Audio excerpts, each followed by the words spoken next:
नमस्कार दोस्तों, कैसे हैं आप सब। आशा करता हूँ आप सब बहुत अच्छे होंगे। आज के इस वीडियो में यूपी ट्रिपल एससी पेट एग्जाम 2025 से संबंधित महत्वपूर्ण सवालों को देखेंगे। इसमें इतिहास के राजपूत काल से संबंधित महत्वपूर्ण सवालों को देखेंगे। वीडियो को ज्यादा से ज्यादा लाइक करें और वीडियो को अपने दोस्तों के साथ भी ज्यादा से ज्यादा शेयर करें। वीडियो आप लोगों को कैसा लगा कमेंट बॉक्स में हमें जरूर बताएं और हमारे चैनल को भी जरूर सब्सक्राइब करें। चलो शुरू करते हैं इस वीडियो को। राजपूत काल। राजपूत शब्द संस्कृत के राजपुत्र का ही अपभ्रंश है।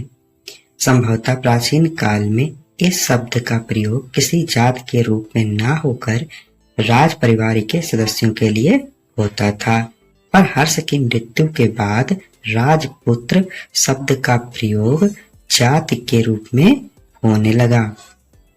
कुछ विद्वान राजपूतों को अम्बु पर्वत पर महिष वशिष्ठ के अग्निकुंड से उत्पन्न हुआ मानते हैं, जिसमें प्रतिहार, चालुक्य, चौहान और परमार राजपूतों का जन्म इसी से मानते हैं। कर्नल जैसे विद्वानों को सग, कुषाण तथा होड़ आदि विदेशी जातियों की संतान मानते हैं। डॉक्टर ईश्वरी प्रसाद तथा भंडाकर आदि विद्वान भी राजपूतों को विदेशी मानते हैं। जी.एन. ओझा और पी.सी. वैद्य तथा अन्य कई इतिहासकार यही मानते हैं कि राजपूत प्राचीन क्षत्रियों की ही संतान हैं। स्मिथ और कंगिम मानते हैं कि राजपूत प्राचीन आदिम जातियां जैसे गौड़, खरवार, भार आदि के वंशज थे।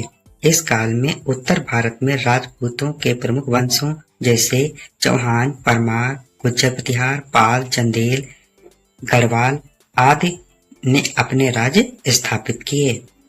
गुजरात, राजस्थान, मध्य प्रदेश, दिल्ली, उत्तर प्रदेश से लेकर महाराष्ट्र की सीमा तक विभिन्न राजपूत शासक राज्य कर रहे थे। गुज्जर प्रतिहार वंश। गुज्जर प्रतिहार वंश का संस्थापक हरिश्चंद्र को माना जाता है, लेकिन वास्तविक संस्थापक नागभट्ट प्रथम को माना जाता है। इनका शासनकाल 730 से 756 ईस्वी तक था। इनकी राजधानी उज्जैन थी। ग्वालियर अभिलेख के अनुसार नागभट्ट प्रथम ने अरबों को सिंध में ही सीमित कर दिया था। इसका राज्य गुजरात और मालवा क्षेत्रों में ही फैला था। पाल, प्रतिहार और राष्ट्रकूट राज्यों के बीच चले त्रिपक्षीय संघर्ष में वत्सराज शामिल हुआ था। पाल वंश के धर्मपाल को पराजित किया था।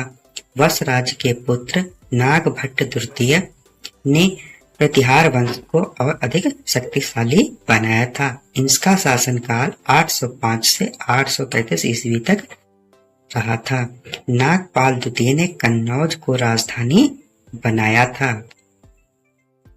नागभट्ट द्वितीय 833 ईस्वी में गंगा में जल समाधि के दौरान प्राणों उत्सर्ग कर लिया। इस वंश का सबसे शक्तिशाली शासक महिर भोज, जिसका शासनकाल 836 से 885 ईस्वी तक रहा। महिर भोज विष्णु भक्त था, जिसने आदि वराह की उपाधि धारण की थी। सुलेमान ने महिर भोज के राज को जीभा के आकार का बताया था। महिर भोज के बाद महिपाल का शासन हुआ, जिसकी समय सीमा 885 से 910 ईस्वी तक थी। महेंद्रपाल के दरबार में काव्य मीमांसा तथा कर्पूर मंजरी के लेखक राजशेखर रहते थे। गुज्जर प्रतिहार शासक महिपाल के समय में बगदाद के यात्री अल मसूदी ने भारत की यात्रा की थी। मसूदी ने गुज्जर प्रतिहार राजवंश को अल गुजारा तथा शासक को राजा पोरा कहा था। यशपाल इस वंश का अंतिम शासक था।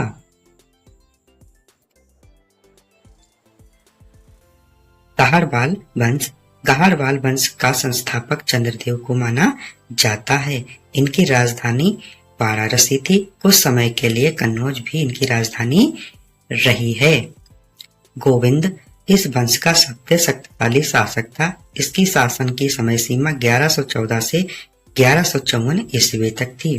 गोविंद के दरबार में लक्ष्मी चंद को संरक्षण प्राप्त था, जिसने कृत्य कल्पतरु की रचना की थी। गोविंद की रानी कुमार देवी का एक अभिलेख सारनाथ से मिलता है।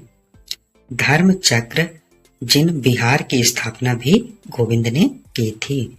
गोविंद के बाद उसके पुत्र विजय चंद्र का शासन हुआ, जिसकी समय सीमा 1156 से 1170 ईस्वी के बीच में रही। विजय चंद्र के बाद जयचंद्र का शासन हुआ, जिसकी समय सीमा 1170 से 1154 के बीच में रही। पृथ्वीराज तृतीय ने जयचंद्र की पुत्री संयोगिता का अपहरण कर लिया था। जयचंद्र ने तराइन के युद्ध में पृथ्वीराज तृतीय के विरुद्ध मोहम्मद गौरी का साथ दिया था। 15 वर्ष के युद्ध में 1194 ईस्वी में मोहम्मद गौरी ने जयचंद्र को पराजित कर उसकी हत्या कर दी थी। जयचंद्र के दरबार में निस्संदेह चरित्रम के लेखक श्री हर्ष को संरक्षण प्राप्त था। चौहान वंश, इस वंश का संस्थापक वासुदेव को माना जाता है। इस वंश की प्रारंभिक राजधानी अहिछत्र थी। वासुदेव ने अपनी राजधानी शंकावरी में स्थापित की थी। चौहान प्रारंभ में गुज्जर प्रतिहारों के सावंत थे। 10वीं शताब्दी के प्रारंभ में बकपतिराज प्रथम ने तिहारों से अपने को स्वतंत्र घोषित कर दिया। पृथ्वीराज के प्रथम पुत्र अजयराज, जिसका शासनकाल 1130 से 1150 ईस्वी के बीच में रहा, ने अजमेर नगर की स्थापना की। उसे अपने राज्य की राजधानी बनाया था। विग्रहराज चतुर्थ बीसल देव इस वंश का सर्वाधिक शक्तिशाली शासक था। इसने तोमर राजाओं को पराजित करके दिल्ली पर अपना अधिकार कर लिया था। यह विजेता होने के साथ साथ कवि और विद्वान भी था। इसने हेरी केला नामक एक संस्कृत नाटक की रचना की। इसके दरबार में ललित विक्रज के रचनाकार सोमदेव रहते थे। अजमेर की 2.5 दिन का झोपड़ा मस्जिद प्रारंभ में विग्रहराज चतुर्थ द्वारा निर्मित एक विद्यालय था। राज तृतीय चौहान वंश का शासक बना। इसे राय पिथौरा भी कहते हैं। इसका शासनकाल 1179 से 1192 ईस्वी तक माना जाता है। 1191 में लड़े गए तराइन के प्रथम युद्ध में पृथ्वीराज चौहान ने मोहम्मद गौरी को पराजित किया था। 1192 में मोहम्मद गौरी ने तराइन के दूसरे युद्ध में पृथ्वीराज को पराजित कर उसकी हत्या कर दी। भारत में मुस्लिम सत्ता का मार्ग प्रशस्त किया था। पृथ्वीराज के दरबारी कवि चंद्रबरदाई ने पृथ्वीरासो नामक महाकाव्य की रचना की और जैनक ने पृथ्वीराज विजय नामक संस्कृत काव्य की रचना की। मालवा के परमार, मालवा के परमार शासक पूर्व में राष्ट्रकूट शासकों के सामंत थे। इसके संस्थापक उपेंद्र या कृष्णराज थे। इनका शासनकाल 800 से 818 ईस्वी के बीच में माना जाता है। स्वतंत्र परमार राज्य की स्थापना श्रीएक हर्ष द्वारा की गई थी। इनका शासनकाल 945 से 972 ईस्वी के बीच में माना जाता है। परमारों की प्रारंभिक राजधानी उज्जैनी थी, जिसे अंतर में धार स्थानांतरित किया गया। परमारों का प्रथम प्रतापी राजा बागपति मुंज था, जिसका शासनकाल 973 से 996 ईस्वी के बीच में माना जाता है।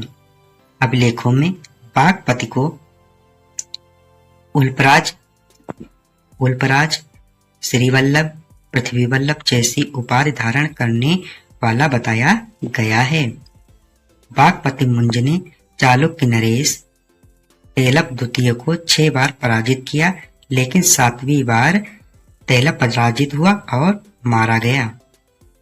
इस घटना का उल्लेख फजल के आईनी अकबरी में भी मिलता है। भोज परमार शासक हुआ, जो इस वंश का सर्वाधिक महान शासक था। इसका शासनकाल 1000 से 1055 ईस्वी के बीच में माना जाता है। भोज को तत्कालीन अभिलेखों में कविराज कहा गया है।